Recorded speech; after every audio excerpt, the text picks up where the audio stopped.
So, what are the 5 ways to tell if you're dating an insecure guy?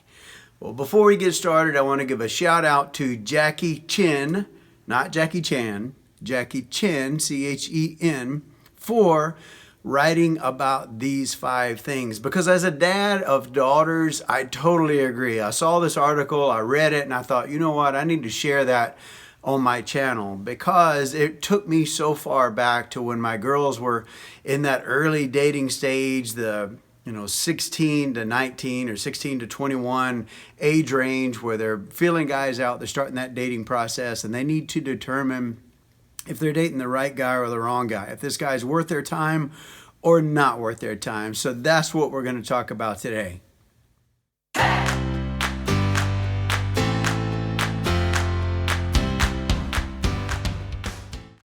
All right, luckily my daughters didn't really date that I know of. I mean, there was not really a big moment or anything when my daughters dated an insecure guy.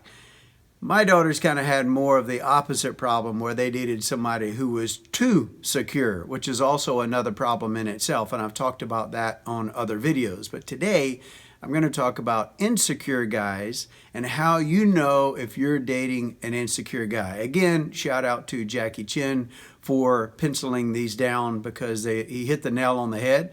I don't think there's any big rocket science behind it or any earth-shattering news or news flash, but this is just common sense things. Unfortunately, girls from 16 to 21 oftentimes do not have a lot of common sense in the dating department, and that's really sad.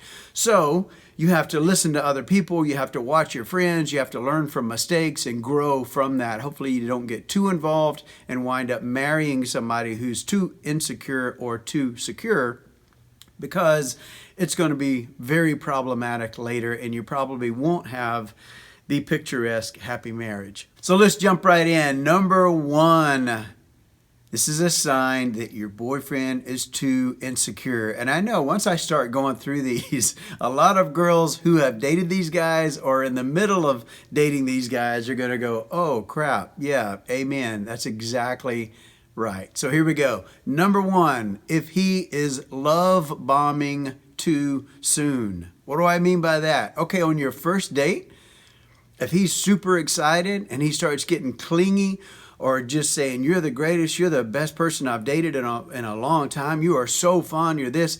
Some of that's flattering, some of that is good, but over the top love bombing where he thinks that you are the greatest thing in the world with your first 1, 2, 3, or 4 dates where they're overly investing in the relationship really before you get to know each other.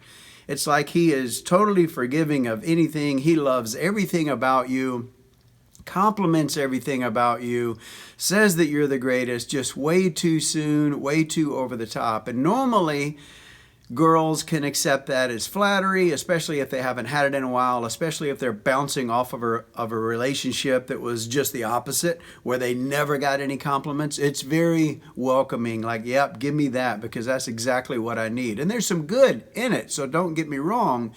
But usually if a guy love bombs too soon and he's diving in too deeply with all this mushy talk, how great you are, it's usually a sign, an early sign of things to come that are only going to get worse. Number 2 sign that you're dating an insecure guy, if he's overly jealous or worried. So early on when you're starting to date, if he's jealous, some of that again is good because he's jealous of what you're wearing, he's jealous of who you talk to, that kind of thing where he sees you with other people. Maybe you were flirtatious or maybe you hugged somebody that you know or haven't seen in a while and they get jealous of that. Again, a little bit of that is good because you want somebody jealous and to fight for you, but not over the top. You don't want somebody so jealous and so worried that they become consuming over you. Now they're controlling every part of your life and they're so jealous if you do anything, right? You don't want that in your life. So that number 2, if they're overly jealous or worried a lot about you, what you're doing, who you're with, who you're wearing, what you're wearing, who you're talking to, who you've been with, That type of thing can really be a problem. Jealousy in a certain degree is good. Jealousy over the top is bad. And it's a sure sign that he is insecure, and it's only going to get worse. Number 3, and this is number 2 leads right into number 3. Number 2 being if he's jealous or worried, which leads into trust issues. Number 3, if he has trust issues, if he doesn't trust you, if he's now becoming accusational, the little jealousy, the, hey, I saw you, the way you looked at him, what's that all about? Into, I think you were with that guy before. And it becomes accusational, where now the trust line is being crossed, is being compromised early on in a relationship. And I've told my daughters this many times. Trust is like a bank account. You have to, your actions, your words, what you back up, what you do, how faithful you are builds a trust account.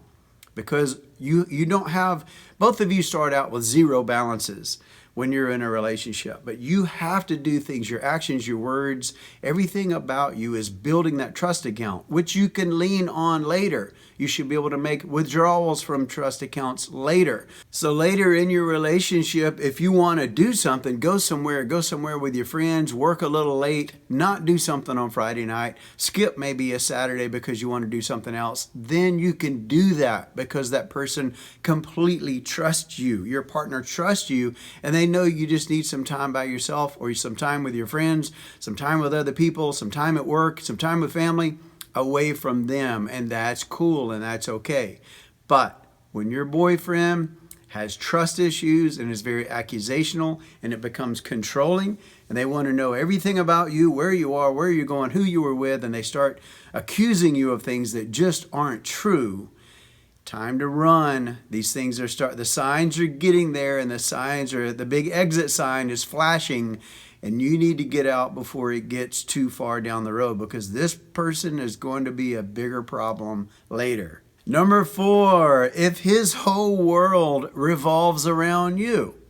Now again, that can be flattering, especially if you're coming off of a crappy relationship where the guy didn't pay any attention to you at all. Now you're craving that attention, you're craving affection. But if your world is his world, if his whole existence revolves around you, he wakes up thinking about you, he's texting you when he wakes up, he told you everything about his morning, he thinks about you at work, he's calling you, he gets off work and he can't wait to see you, he spends every minute with you, either with you or on the phone with you, he doesn't really have a life outside of you, that's a problem. So if everything he talks about is you, what you're going to do, what you've done together, what you're going to do together, if that's his whole conversation, yeah, it might not be the right guy. It might be a time to start looking for the exit sign, because he is going to be a bigger problem later. Trust me, trust me, trust me. And in another video where I was talking about dating the wrong guy, if this goes on too far, and you get physical, you get sexually physical with this person, it becomes harder and harder, and his claws get into you deeper and deeper. The chain around your neck gets tighter and tighter, because now you're physically bonded to this person. So these early signs, look for them and distinguish them and determine them and recognize them early on, so you can have a great big exit door. That exit door gets littler and littler and tougher to find and tougher to get out of after you've become physical with a guy. Trust me on this. I know this. For girls, it's a spiritual bond that's very, very tough to get away from. It's just another layer of super glue in a relationship for a girl. Not so much a guy, unfortunately. Guy, no, it's not that at all. A guy doesn't look at it that way at all, unfortunately, and they don't have that bond as much as a girl does. But a girl, when they become physical with a guy, their leash becomes longer, their grace becomes bigger, their forgiveness becomes longer. They become more and more accommodating to a guy's sickness or problems after they've become physical with somebody. So don't do that. Don't let that happen to you. Keep your power. You've got keys to your power. And once you hand that over in the form of a physical relationship, Now they hold your keys and your voice just got smaller. Your ability to act just got weaker.